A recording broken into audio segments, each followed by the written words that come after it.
the boundary line. Oh, good mark by Cox. Cox throws it onto the left. One last roll of the dice for the Eagles! Leo Barry, you star! Bob Murray, reincarnate. The longest premiership drought in football history is over. For the first time in 72 years, the Swans are champions of the AFL. Roberts Thompson is the man who swats it inside 50. Phillips is there for Sydney.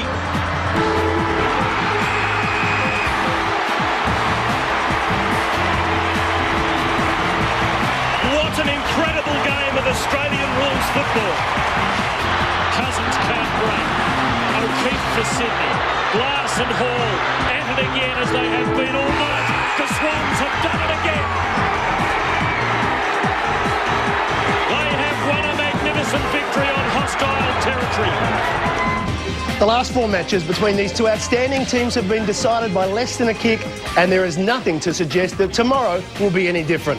It's the grand final that most people want to see, the rematch between the Eagles and the Swans. Hello, Matthew Campbell in the chair tonight, and I'll be joined as usual by Mike Sheehan and Nathan Buckley to discuss whether the West Coast Eagles could exact some revenge or whether the Swans will go back-to-back. Plus, being the final program, we'll look ahead to next season. But for the final time here on White Line Fever, it's news time, and we say good evening to Tiffany Cherry, coming to us from the MVP Awards. Good evening, Tiff.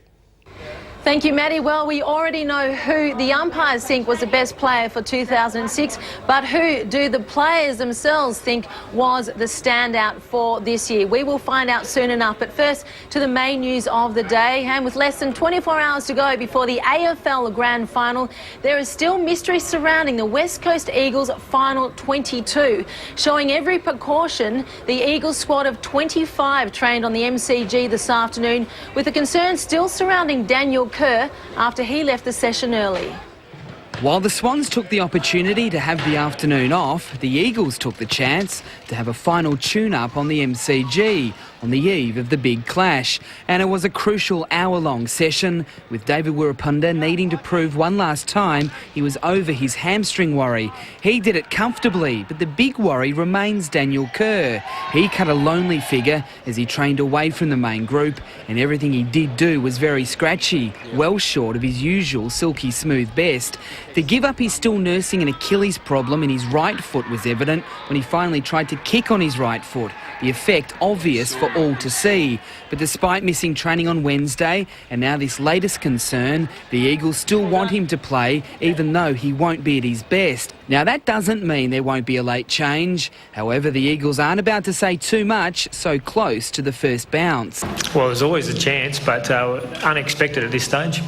Emergencies, Jamie Graham, Brent Staker and Matt Rosa all trained and are all on standby. But whatever the case, Sydney isn't too concerned about the possible selection dramas in the opposition camp. I think John's a pretty honest sort of fellow. I don't think there'll be any changes. So I don't think he'll ring me if there is. So I wouldn't have thought so. Graham remains the interesting one in the Eagles squad. He played all 22 home and away games and has been left out of the most important game of all. He could still be in Worsfold's plans, but there doesn't appear to be any sentiment in the Eagles selection policy.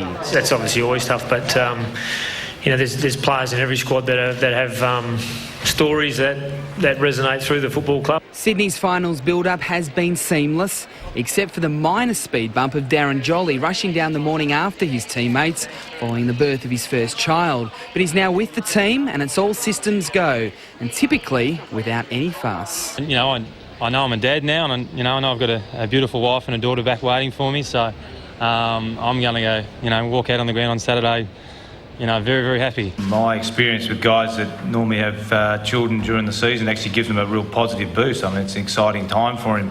The timing's been great for us, obviously, and no, I think it'd be a real positive rather than a negative. Footy starved, and even though both grand final teams are non-Victorians, Melbourne still came alive today with 100,000 fans lining the streets of the city to cheer on their heroes. And even though both the Swans and the Eagles went through it all last year, they were still blown away by the big crowd. Fans grabbed every vantage point possible to catch a glimpse of the game's superstars.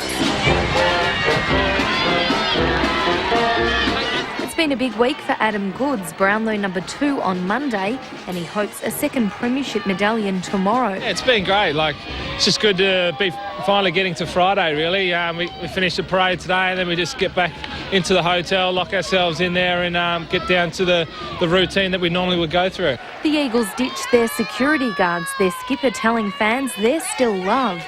We do appreciate it. Obviously, last night at the airport it was a bit chaotic, so we had some security there, but we very much appreciate all the support we get. And the fans love them back. We had a lot of preparation because we had hard job getting tickets, and we finished up. We've got standing room only, and we're paying through the nose for it, but we're happy to be here. The old South Melbourne faithful and the new breed of Swans supporters have their fingers crossed for back-to-back flags. I've followed them for 60 years, my love, so you know what the red and white mean to me. Just bring back memories from last year, and let's hope we can go back-to-back. It's just a phenomenal effort for the team to get there 2 years in a row. My little boy saw it last year as a 6-month, and now he's 18 months old, so it's just fantastic. It's times like this Nick Davis is glad to be one of the Bloods. On the outer mid-season, the Gold Sneak feels lucky to be back in the fold. When I was struggling a little bit this year, these were the things that drove me to get back. I knew we had a good team, and to miss out on this opportunity would have been disappointing. While these two teams played off in last year's grand final, not everyone's used to the hype surrounding the parade. Both the Swans and the Eagles have grand final rookies who just can't wait for the game to get underway. Since we landed last night, with 2 interstate teams, I can't believe how full on it is down here. Yeah, it's quite a surreal feeling, all these people here.